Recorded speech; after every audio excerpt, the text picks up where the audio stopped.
In a fast-paced world, services for everything from food delivery to transportation have revolutionized the way we get around and satisfy our cravings. But are these modern conveniences a financial pitfall for some? Schools First Federal Credit Union will help us understand the financial caveats of using these convenience apps. Let's welcome Membership Development Specialist for Schools First. We have Dajaughn Reeves. Hello again. Hi, so happy to be here. Yeah, so lots of folks use rideshare and food delivery services. How common is it for people to pay for these services? Great question. So it's actually more common than you think. I actually even use it myself for my own convenience. Yeah. But most may even use it for their essential part of life. So that's something really important to think about. Yeah, I was going to say I used the food delivery service yesterday, so I too am very guilty of this. Very recent, okay. So do we know how much money people are shelling out on these services every year? Yeah, so I'm sure that this number is constantly fluctuating, but Yeah. there was actually a study done back in 2021 that showed the average expenditure annually for an American in the U.S. is $4,000, if not more. Yikes. So that Okay. if you think that all those extra fees aren't adding up, if you look at a course of a year, it truly is. Okay, so these services, they often cost more than doing things the old school way, kind of getting some of the stuff ourselves. Why do people still go for them though, even if they're pricier?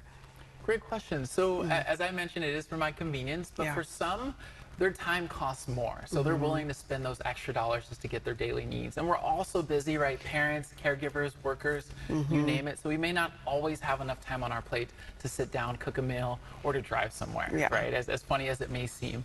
But something really important to consider is, right, for those, as I mentioned earlier, who have it as an essential part of their life, they really need that. They may not have access to public transportation or even a car, or they may not be able to go out and get their groceries. So sometimes they need that delivery service. Yeah.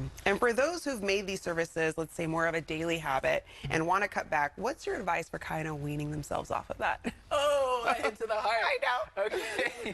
Well, going back, for me, it's a convenience, right? So Yeah. it's more of a want. Yeah. But for those who it is a need, they just keep budgeting that out, right? But Yeah. if it is a want, maybe really look at your spending habits, see where you want to scale it back a little.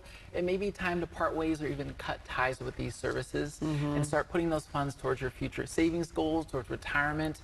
Then you can take those steps, right? It will give you another reason to not just put it on the back burner. Yes. And then for those who need to wean off those services, right, a great suggestion is taking off your credit card information. It'll be a lot less easier for you to just place that order and go. Yes, and delete the apps if you can. I Yes. was recently checking. I'm like, where's my money going? Oh, okay, to all those food delivery services. So I need to cut back a little bit. Yes. So, Sean, can you share a bit about maybe your own personal experiences with convenience apps? Yes, so I know we don't like to talk about it, but it did start back in 2020. You know, those habits, they built up on and on and on. It's like, why not place an order for food? Why not use a ride-sharing app? I mean, personally, I do probably use a ride-sharing app monthly when going out. Yeah. I go out of town for meetings, business trips, you name it. So it really helps. I'm not in an area I'm familiar with. Yeah. Or sometimes if it's a long, busy week, it's like, I don't know what we're going to do for dinner. Let's place that food service. Yeah. So. Okay. All right. So as long as we're tracking it, cutting back a little bit when we can, it's always helpful. Thank you so much for these tips. My pleasure. Thanks for having me. Of course. And you can visit one of the many Schools First Federal Credit Union branch locations as seen on the screen right there. And you can find out more online by going to schoolsfirstfcu.org.